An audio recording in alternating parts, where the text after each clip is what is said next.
Penemuan situs Gunung Padang di Cianjur, Jawa Barat menunjukkan bahwa Nusantara menyimpan peradaban yang sudah sangat tua.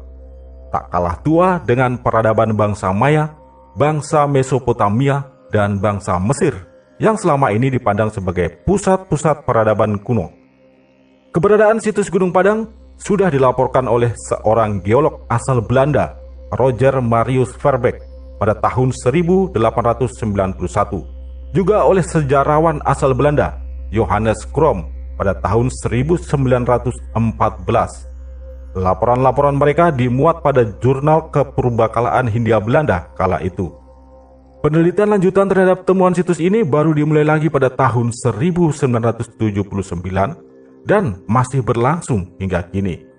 Kesimpulan sementara didapatkan bahwa situs Gunung Padang merupakan peninggalan peradaban megalitikum terbesar di Asia Tenggara.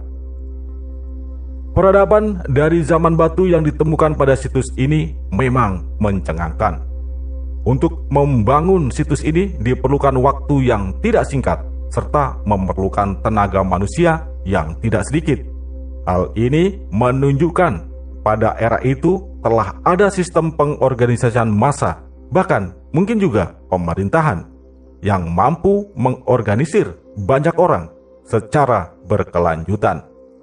Bagaimana bentuk pengorganisasiannya itu belum terungkap hingga kini. Hasil uji dating sampel material yang dilakukan di Laboratorium Badan Atom Nasional atau BATAM dan Beta Analytic Miami, Amerika Serikat pada kedalaman 4 hingga 12 meter menunjukkan bahwa peradaban di situs Gunung Padang berasal dari rentang waktu antara tahun 25.000 sebelum Masehi hingga 130 sebelum Masehi. Sementara ini, peninggalan peradaban paling kuno, yakni piramid Giza di Mesir, hanya menunjuk angka tahun 2600 sebelum Masehi. Jika rentang masa yang didapatkan dari hasil dating uji karbon itu diambil tengahnya, yakni tahun 12.000 sebelum Masehi, situs Gunung Padang pun masih tetap jauh lebih tua dari piramid Giza. Dan jika diambil angka yang paling mudah, yakni tahun 130 sebelum Masehi, tetap saja menandakan bahwa Nusantara menyimpan peradaban yang sudah tua, yakni sejak sebelum Masehi. Situs Gunung Padang yang jika dilihat dari kejauhan menyerupai bentuk piramid, tidak lain adalah sebuah punden berundak dengan batu-batu berbentuk balok berserakan di atasnya. Namun, para ahli menduga penampakan itu hanya sebagai kamuflase untuk menutupi bangunan yang dengan sengaja disembunyikan keberadaannya. Bangunan inti pada situs ini diduga sengaja disembunyikan di dalam bukit tersebut.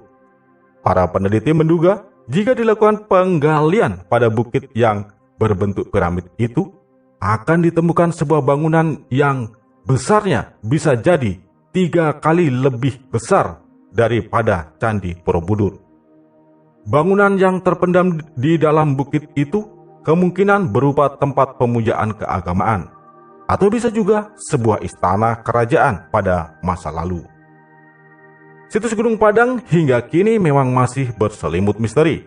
Dugaan-dugaan masih memerlukan pembuktian. Meskipun demikian, situs ini tetaplah menjadi bukti bahwa peradaban di Nusantara telah lama ada sejak ratusan, bahkan mungkin ribuan tahun sebelum Masehi. Dari Jawa Barat kita menuju ke Pulau Kalimantan, tepatnya di Kalimantan Selatan. Sebuah studi yang dilakukan dengan pengujian pada sampel material dari Candi Agung Amuntai di Kalimantan Selatan menunjukkan kisaran angka tahun 242 hingga 226 sebelum Masehi. Candi Agung Amuntai merupakan situs peninggalan kerajaan Nansarunai. Studi ini memunculkan spekulasi bahwa Nansarunai adalah kerajaan tertua di Nusantara. Keberadaan kerajaan Nansarunai sering dikaitkan dengan legenda Raja Bunu sebagai leluhur suku Dayak. Legenda Raja Bunu tercatat dalam kitab Panuturan yang menjadi kitab suci agama Kaharingan. Agama Kaharingan adalah agama asli suku Dayak di Kalimantan. Dalam legenda itu dikisahkan bahwa Raja Bunu bukanlah seorang raja dalam arti seorang penguasa yang memimpin kerajaan tertentu. Menurut legenda ini, Raja Bunu adalah leluhur bangsa Dayak. Baru kemudian keturunan Raja Bunu inilah yang mendirikan kerajaan, yakni Kerajaan Nansarunai. Pengujian usia sampel material memang tidak serta-merta dapat menyimpulkan bahwa usia material bangunan sama tuanya dengan peradaban yang membangun. Namun pun demikian, studi lain menunjukkan bahwa sebelum menjadi bentuk pemerintahan kerajaan, Nansarunai telah menjadi bentuk pemerintahan tradisional dari suku Dayak Ma'anyan. Pemerintahan tradisional itu tentu hanya mengatur kehidupan intern sukunya yang dipimpin oleh seorang kepala suku. Di kemudian hari, pemerintahan tradisional suku itu menjadi pemerintahan kerajaan. Belum diketahui pasti kapan peralihan itu terjadi. Diduga peralihan dari pemerintahan suku menjadi sebuah kerajaan setelah komunitas itu mendapat pengaruh peradaban dari luar, yakni setelah berinteraksi secara intensif dengan bangsa Melayu yang datang dari Pulau Sumatera ke Pulau Kalimantan. Arus migrasi itu diperkirakan terjadi sejak awal abad Masehi. Kerajaan ini sering dirancukan dengan kerajaan Tanjung Puri yang wilayahnya berdekatan. Ada yang menganggap kerajaan Nansarunai sama dengan kerajaan Tanjung Puri. Namun sebenarnya keduanya berbeda. Nansarunai adalah kerajaan suku Dayak Ma'anyan, sedangkan Tanjung Puri adalah kerajaan suku Dayak Maratus. Kedua kerajaan ini kemudian musnah pada abad ke-14, yakni ketika Majapahit menginvasi kedua kerajaan itu. Dari Pulau Kalimantan kita beralih ke Sumatera. Di pulau ini ada sebuah kerajaan purba yang diyakini sudah ada pada akhir era sebelum Masehi hingga awal Masehi. Karena minimnya bukti, keberadaan kerajaan ini masih menjadi perdebatan. Informasi tentang keberadaan kerajaan ini terdapat pada Tambo Koto Lubuk Jambi dan Kitab Nagara Kartagama. Nama kerajaan Kandis disebut dalam Kitab Nagara Kartagama Pupuh 13. Jika Nagara Kartagama mencatat keberadaan kerajaan purba ini, semestinya eksistensinya masih ada pada masa Majapahit. Kalaupun tidak begitu, setidaknya Nagara Kartagama mengkonfirmasi bahwa kerajaan Kandis memang pernah ada. Berdasarkan legenda yang terdapat pada Tambo Koto Lubuk Jambi Gajah Tunggal, istana kerajaan Kandis dibangun di atas sebuah bukit yang bernama Bukit Bakau. Istana itu diberi nama Istana Damna. Pusat pemerintahan kerajaan ini berada di Rantau Kuantan, Provinsi Riau saat ini. Namun, sisa-sisa istananya hingga kini masih belum ditemukan. Ditemukannya sebuah bukit berbentuk piramid di wilayah sekitar bekas kerajaan ini membuka spekulasi bahwa istana itu mungkin telah tertimbun bukit. Namun pun begitu, belum ada studi yang cukup untuk bisa membuktikan hal itu. Legenda tentang kerajaan ini menyebutkan bahwa kerajaan Kandis didirikan oleh Maharaja Diraja, kemudian dilanjutkan oleh putranya yang bernama Dato Rajo Tunggal. Kerajaan ini dikenal sebagai penghasil emas dan intan. Penambangan emas dan intan dikendalikan dan dikuasai oleh sang raja. Bekas penambangan yang diyakini berasal dari era kerajaan itu masih bisa dijumpai hingga kini. Tempat itu disebut tambang titah sebab pertambangan tersebut dibuat atas titah raja. Kerajaan Kandis dianggap sebagai asal-usul bagi kerajaan Aur Kuning dan kerajaan Koto Alang. Ketika kerajaan Kandis semakin besar, orang-orang kuat saling berebut wilayah dan mendirikan kerajaan sendiri. Maka muncullah kerajaan Aur Kuning. Pada suatu ketika terjadi perang antara kerajaan Aur Kuning dengan kerajaan Kandis. Perang dimenangkan oleh kerajaan Kandis. Kerajaan Aur Kuning kemudian pindah ke Jambi. Kerajaan Koto Alang melanjutkan kerajaan Kandis. Sama halnya dengan kedua kerajaan sebelumnya, kerajaan Koto Alang juga minim bukti. Dari Pulau Sumatera kita beralih ke Jawa Barat. Pada awal Masehi di Jawa Barat berdiri kerajaan Salaka Nagara yang terletak di wilayah Pandeglang, Provinsi Banten saat ini. Temuan-temuan artefak yang diduga peninggalan dari kerajaan ini berupa menhir di situs yang diduga bekas pusat kerajaan Salakanagara. Namun pun, temuan-temuan itu masih memerlukan kajian lebih jauh. Informasi tentang keberadaan kerajaan Salakanagara terdapat di dalam naskah Wangsakerta. Berdasarkan naskah Wangsakerta, kerajaan Salakanagara didirikan oleh Dewa Warman, seorang pedagang dari negeri Palawa, Hindia pada tahun 130 Masehi.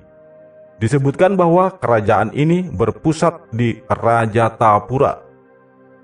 Naskah Wangsakerta mengisahkan bahwa sejarah kerajaan ini bermula ketika Dewa Warman bersama pengikut-pengikutnya tiba di sebuah kampung di kawasan yang sekarang dikenal dengan nama Teluk Lada. Teluk Lada berada di Pandeglang, Banten saat ini. Kampung Teluk Lada ketika itu dipimpin oleh seorang yang bernama Akitirem. Dewa Warman bersama pengikutnya menetap di kampung itu. Dewa Warman kemudian menikahi putri Akitirem yang bernama Dewi Pohaci Larasati. Setelah menikahi putri kepala kampung, Dewa Warman kemudian mendirikan kerajaan di tempat itu.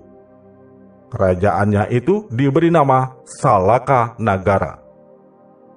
Sementara itu, adik pertama Dewa Warman yang bernama Bahadura Harigana mendirikan kerajaan Ujung Kulon.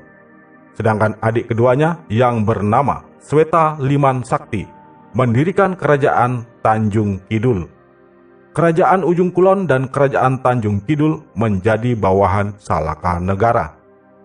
Kerajaan Salakanagara terkenal sebagai penghasil perak. Diduga kerajaan inilah yang disebut oleh Claudius Ptolemeus dengan Argire. Claudius Ptolemeus adalah seorang ahli geografi dari Mesir pada masa Kekaisaran Romawi. Di dalam bukunya yang berjudul Geografia yang diterbitkan tahun 150 Masehi, Ptolemeus menyebutkan sebuah negeri penghasil perak yang termasyhur. Negeri itu bernama Argire, terletak di dunia timur yang jauh di sebuah pulau yang bernama Labodia. Labodia mungkin yang dimaksudkan adalah Yawa Dwipa, sebutan untuk Pulau Jawa kala itu. Sedangkan Argire terkait dengan nama Akitirem. Benar tidaknya dugaan ini masih menjadi perdebatan. Dewa Warman memerintah selama 38 tahun, dari tahun 130 Masehi hingga 168 Masehi. Kemudian dilanjutkan oleh putranya Dewa Warman kedua. Kemaharajaan Salakanagara berlangsung hingga tahun 362 Masehi. Selama berdiri, Salakanagara pernah diperintah oleh dua Maharani, yakni Maharani Suramardini Warman Dewi yang memerintah sebagai Maharani ke-6 dan Spatikarnawa Marwan Dewi sebagai Maharani ke-9. Maharaja terakhir Salakanagara adalah Dewa Warman ke-8 yang memerintah dari tahun 348 hingga 362 Masehi. Dewa Warman ke-8 menikahkan kedua putrinya dengan dua Brahmana yang berasal dari India. Kedua Brahmana itu adalah Jayasingha Warman yang kemudian mendirikan kerajaan Tarumanegara dan Maharesi Sentanumurti yang kemudian mendirikan kerajaan Indraprahasta. Sepeninggal Dewa Warman ke-8, tahta dilanjutkan oleh putranya Dewa Warman ke-9. Namun statusnya menjadi bawahan kerajaan Tarumanegara. Dari Pulau Jawa kita kembali ke Sumatera untuk menengok sebuah kerajaan yang keberadaannya disebut-sebut dalam kronik Tiongkok sejak masa dinasti Wu tahun 222 hingga 280 Masehi. Kerajaan itu adalah Kerajaan Koying. Menurut ensiklopedi Tungtin yang ditulis oleh Tuyu dari tahun 375 Masehi, penduduk Kerajaan Koying berkulit gelap, giginya putih, matanya merah, dan baik laki-laki maupun perempuan tidak mengenakan pakaian. Berdasarkan analisis terhadap sumber-sumber dari Tiongkok, para ahli mempercayai bahwa kerajaan ini berada di alam kerinci. Nama kerajaan Koying kemungkinan sebenarnya adalah kerajaan kerinci. Hanya saja para pedagang yang melaporkan tidak dapat menyebutkan dengan tepat, sehingga yang tercatat adalah Koying. Tidak ada catatan tentang raja-raja yang pernah berkuasa di kerajaan ini. Negeri ini dikenal menghasilkan mutiara, perak, batu giok, batu kristal, dan pinang. Kerajaan ini diperkirakan telah eksis pada tahun 220 Masehi dan berakhir pada tahun 644 Masehi.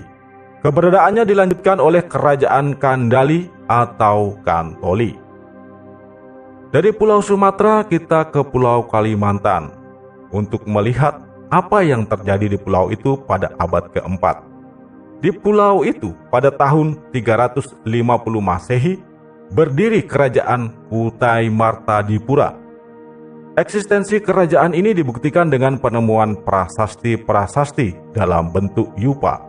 Dari prasasti-prasasti itu diketahui bahwa Kutai Martadipura telah berdiri sejak tahun 350 Masehi dengan raja pertamanya bernama Kudungga.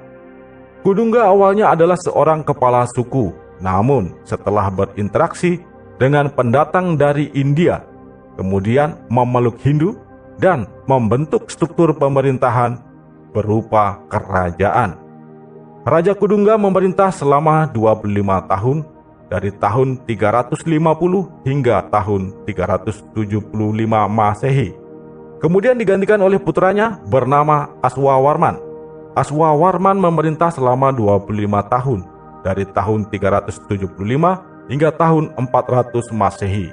Kemudian digantikan oleh putranya yang bernama Mulawarman Naladewa.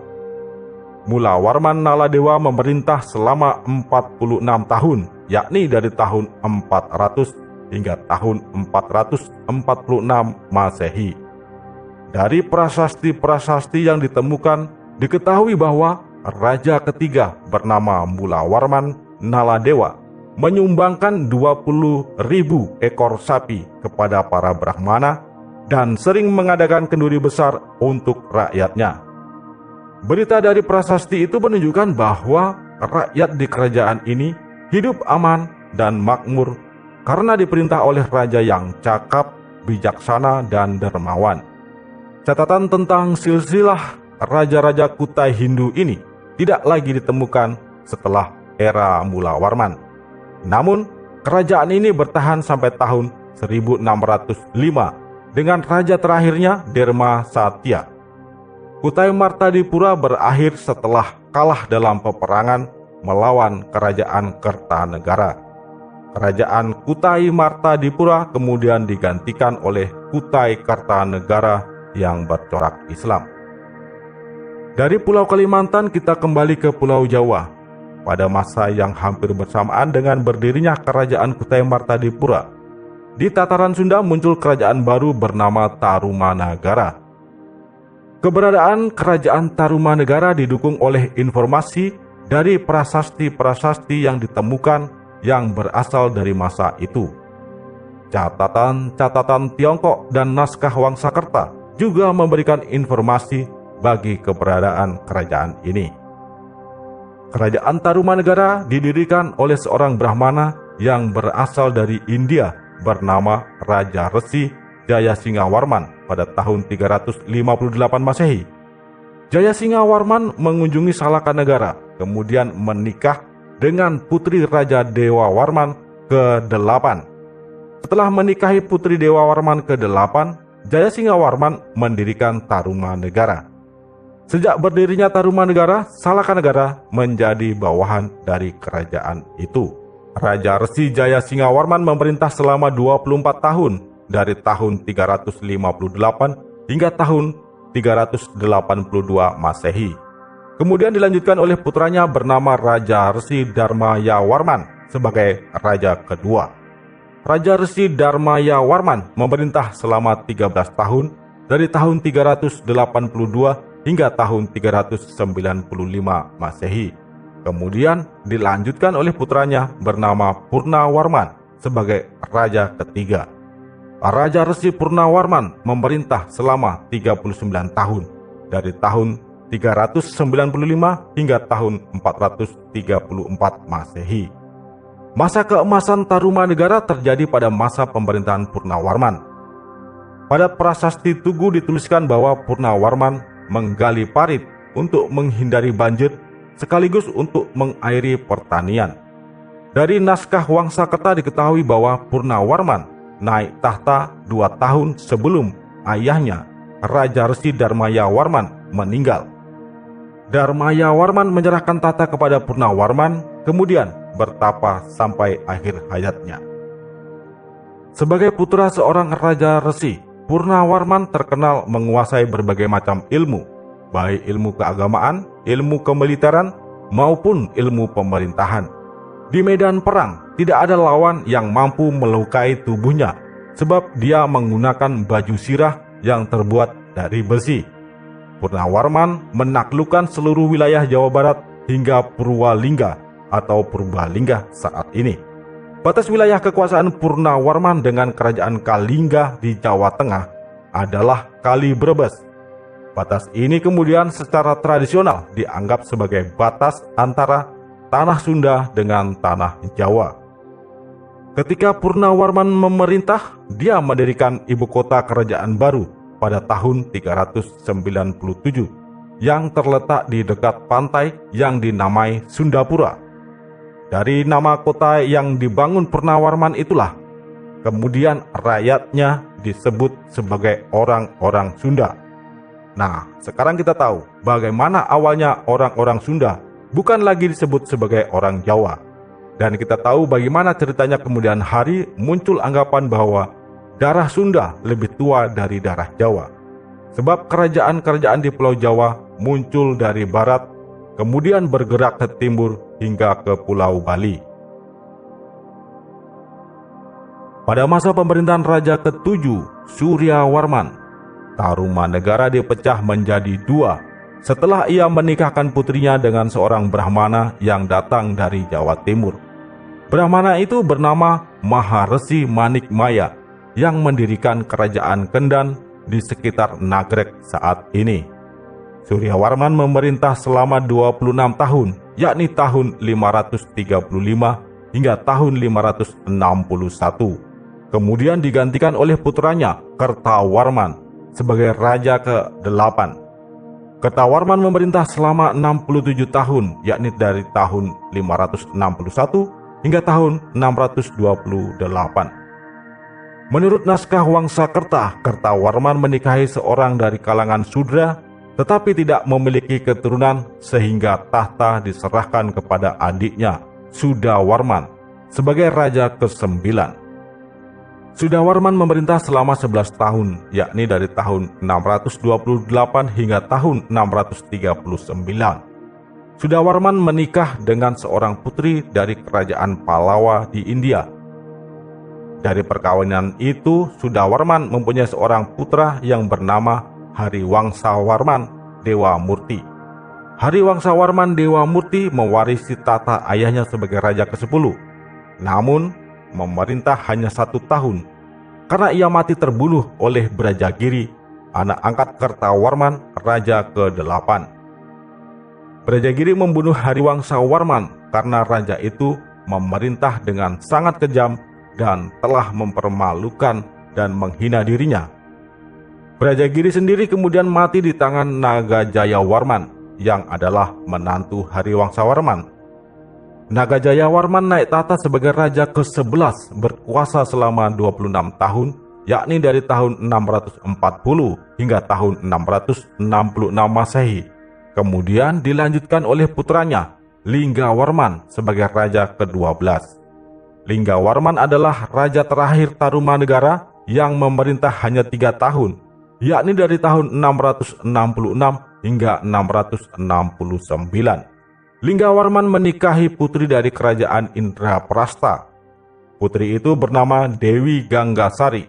Dari perkawinan dengan Dewi Ganggasari, Linggawarman mempunyai 2 putri, Anak pertamanya bernama Dewi Manasih yang menikah dengan Tarusbawa, sedangkan anak kedua bernama Soba Kancana menikah dengan Dapunta Hyang Sri Jayanasa yang kemudian mendirikan kerajaan Sriwijaya di Sumatera. Sepeninggal Linggawarman, tahta diserahkan kepada menantunya Tarusbawa. Namun, Writikan Dayun dari kerajaan Galuh melepaskan diri sebagai bawahan Tarumanegara. Begitu pula kerajaan-kerajaan bawahan yang lain menyusul. Tarusbawa tetap melanjutkan tahta mertuanya, tetapi mengganti nama kerajaannya dengan nama Kerajaan Sunda. Dari sinilah awal mula munculnya Kerajaan Sunda dan Kerajaan Galuh. Setelah maju sampai abad ke-7, kita kembali mundur menengok kerajaan yang berdiri beberapa tahun setelah berdirinya Kerajaan Tarumanegara. Kita sudah mendengarkan tadi bahwa Maharaja terakhir Salakanegara, yakni Dewa Warman ke-8, menikahkan dua putrinya kepada dua Brahmana yang datang dari India. Menantunya yang pertama, Raja Resi Jayasingawarman, mendirikan Kerajaan Tarumanegara yang kerajaannya sudah kita bahas dari awal hingga akhir. Nah, kita sekarang akan membahas menantunya yang lain yang mendirikan Kerajaan Indraprahasta, yakni Maharesi Sentanumurti. Maharesi Sentanumurti berasal dari kawasan Sungai Gangga di India. Setelah menikahi Dewi Indari, putri Raja Salakanegara, pada tahun 398 Masehi, ia mendirikan Kerajaan Indraprahasta di Cirebon Girang yang berada di lereng Indrakila atau Gunung Cereme sekarang.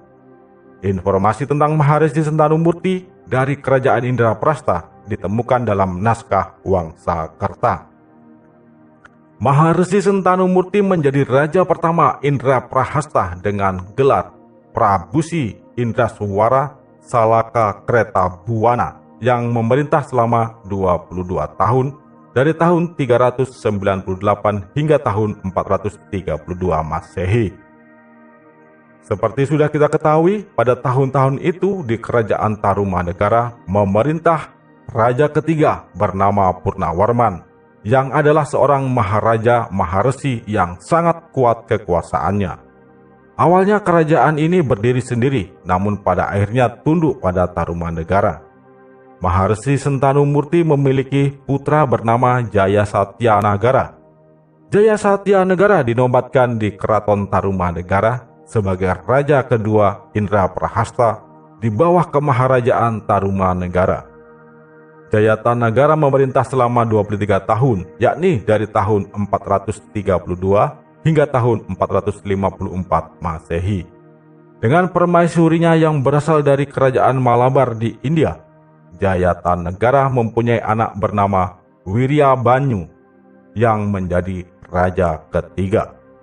Indraprahasta bertahan sampai raja ke-14 yang kemudian runtuh pada tahun 747 setelah terjadi ekspansi dari kerajaan Medang di bawah pemerintahan Raja Sanjaya. Apakah Anda masih ingat ketika kita membahas Kerajaan Tarumanegara? Raja ke-7 dari kerajaan itu, yakni Maharaja Suryawarman, mengawinkan seorang putrinya dengan seorang Brahmana yang berasal dari Jawa Timur, kemudian memberi wilayah kekuasaan untuk menjadi raja di Kendan. Brahmana yang menjadi menantu Raja Tarumanegara itu bernama Resi Mahaguru Manikmaya. Meskipun berasal dari Jawa Timur, namun Manikmaya sesungguhnya berasal dari India. Setelah menikahi putri Maharaja Suryawarman, Resi Mahaguru Manikmaya mendirikan Kerajaan Kendan yang lokasinya sekitar Nagrek saat ini.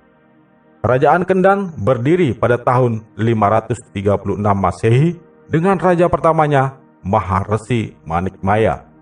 Manikmaya digantikan oleh putranya yang bernama Sang Baladiga Suraliman sebagai raja kedua yang memerintah dari tahun 568 hingga tahun 597 Masehi.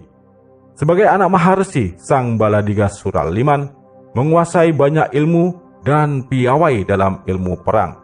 Oleh karena itu, Sang Baladiga Suraliman juga menjadi panglima perang di kemaharajaan kakeknya, Raja Resi Suryawarman dari Tarumanagara.